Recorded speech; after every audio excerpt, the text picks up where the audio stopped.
News every 15 minutes, weather every 10, and sports twice an hour. Newstalk KGVO, AM 1290 and 101.5 FM. You're listening to Montana Morning with Peter Christian. An armed confrontation lands a Missoula man in the Missoula County Jail. Good morning, everyone.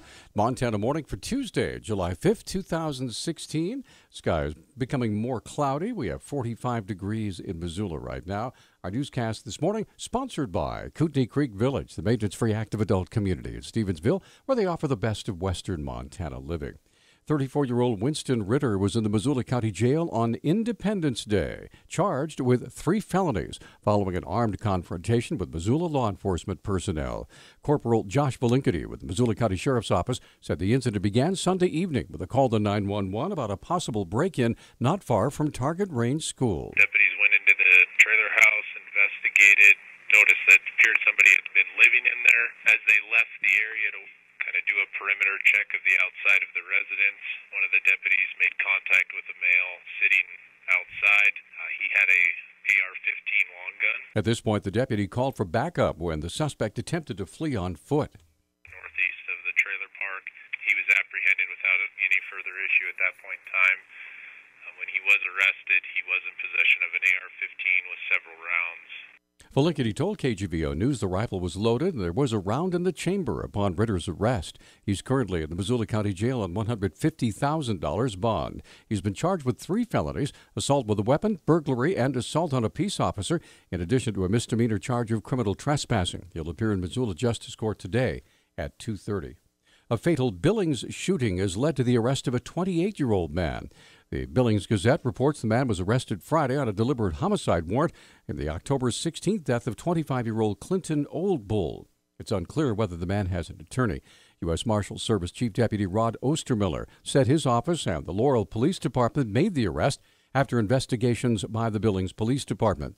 Ostermiller said the warrant carried a $500,000 bond. The man is in custody in the Yellowstone County Detention Facility.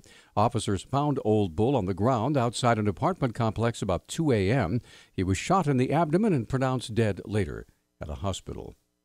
The 4th of July was a busy one for Missoula law enforcement and the fire department, as a grand total of 450 calls for service were reported by the 911 center in the city alone.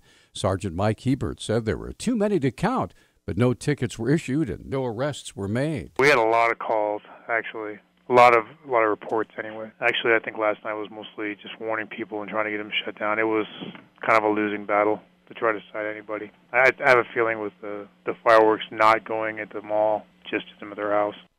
Hebert said once police showed up, residents were cooperative and shut down their homemade fireworks displays. Probably was a large amount of those were fireworks complaints. We had a lot of fireworks reports anyway, a lot of warnings. KGVO News spoke with a 911 dispatcher who said 450 calls in one 24-hour period is not unusual, but so many were focused on fireworks complaints. Montana wildlife authorities are still trying to determine why a 38-year-old mountain biker was killed by a bear while the biker was riding just outside Glacier Park. They say the biker likely collided with the bear before he was attacked. Montana Fish, Wildlife, and Park spokesman Ron Osheim said Saturday it was a tragic accident, and the search for the bear has been called off now. Investigators are trying to determine if it was a black bear or a grizzly, and whether it might have been a female trying to protect cubs.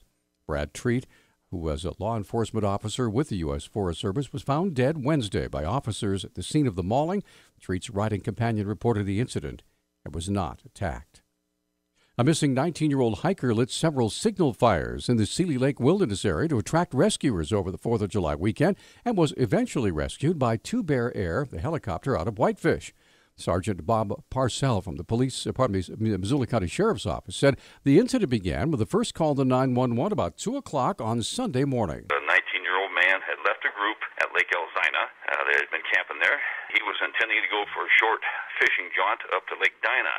He headed up that way, didn't return. When he didn't return, the group sent people up the trail to and from a bunch of times, couldn't find him. Parcell said the searchers noted that the missing man had lit a fire to signal potential rescuers. At that point, we called 2 Bear Air from Flathead County, and the sheriff was up there, was gracious enough to let us use them again, and they flew to the point where we saw him. They were able to get a visual on the individual and picked him up, brought him to our location and at the warming hut up by Lake Elzina.